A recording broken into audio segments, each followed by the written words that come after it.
வயசில் தான் நம்ம ஃப்ரெண்ட்ஸ் தான் எல்லாமே அப்படின்னு நம்மளுக்கு தோண ஆரம்பிக்கும். ஃப்ரெண்ட்ஸ் கூட இருக்கிறதுக்காக என்னன்னாலும் பண்ணுவோம், ஃப்ரெண்ட்ஸுக்காகவும் என்னன்னாலும் பண்ணுவோம், ஃப்ரெண்ட்ஸுக்காக உயிரே கூட கொடுப்போம்.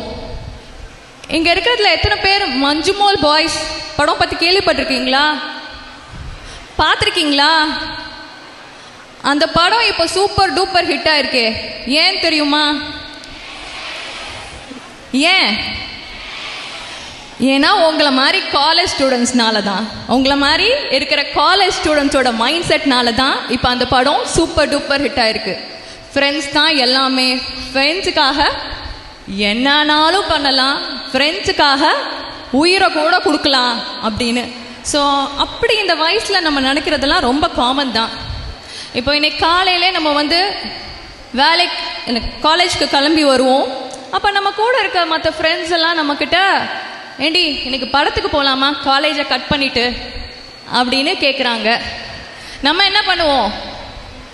எங்கே வந்து நம்ம வரமாட்டோம்னு சொல்லிட்டோன்னா நம்மளை அடுத்து கூப்பிட மாட்டாங்களோ, அடுத்து நம்மளை ஒதுக்கி வச்சுருவாங்களோன்னு பயந்துட்டு நம்மளும் படத்துக்கு வரோன்னு சொல்லுவோம். இந்த மாதிரி சின்ன சின்ன விஷயங்களெல்லாம் நம்ம வந்து ஃப்ரெண்ட்ஸ்க்காக பண்ணுறது தப்பு கிடையாது. இது நம்ம படிப்பை பெருசாக ஸ்பாயில் பண்ணாத வரைக்கும், நம்மளை பெருசாக பிரச்சனையில் மாட்டி விடாத வரைக்கும் இது பெரிய பிரச்சனை கிடையாது. இப்படி தான் சமீபத்தில் ஒரு 2 நாளைக்கு முன்னாடி ஒரு பேஷண்ட் பார்த்துருந்தேன். ஒரு பையன் வந்து காலேஜ்லேருந்து கூப்பிட்டு வந்திருந்தாங்க. காலேஜ்லேருந்து சஸ்பெண்ட் பண்ணி கவுன்சிலிங்காக கூட்டிகிட்டு வந்திருந்தாங்க. அப்போ அந்த பையன்கிட்ட பேசினப்போ தான் தெரிஞ்சுது, இந்த மாதிரி காலேஜ் ஹாஸ்டலில் ரேண்டமாக செக்கிங் வந்திருக்காங்க. அந்த ரேண்டம் செக்கிங்கில் அவனோட தலகாணி கீழே ஒரு சிகரெட் டப்பா இருந்து பார்த்துருக்காங்க. அப்புறம் என்ன ஆகும்? என்கொயரின்னு கூப்பிட்டு உட்கார வச்சு இந்த பையன்கிட்ட கேள்வியாக கேட்டிருக்காங்க. ஆனால் பையன் ஒன்றுமே சொல்லலை, எனக்கு தெரியாது தெரியாது தெரியாது அப்படின்னு சொன்னனால சஸ்பெண்ட் பண்ணி நம்மக்கிட்ட அனுப்பி வச்சுருக்காங்க. அந்த பையன்கிட்ட நான் என்ன ஆச்சு அப்படின்னு கேட்டப்போ, அது என்னோடய ஃப்ரெண்டோட சிகரெட் பாக்ஸு.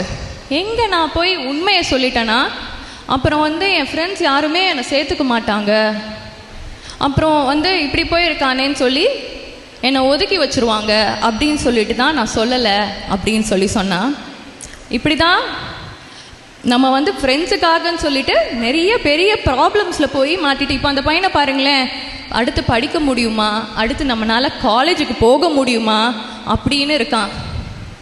ஸோ எப்போவுமே இந்த விஷயங்களில் நம்ம படிப்பை மட்டும் காம்ப்ரமைஸ் பண்ணிடவே கூடாது.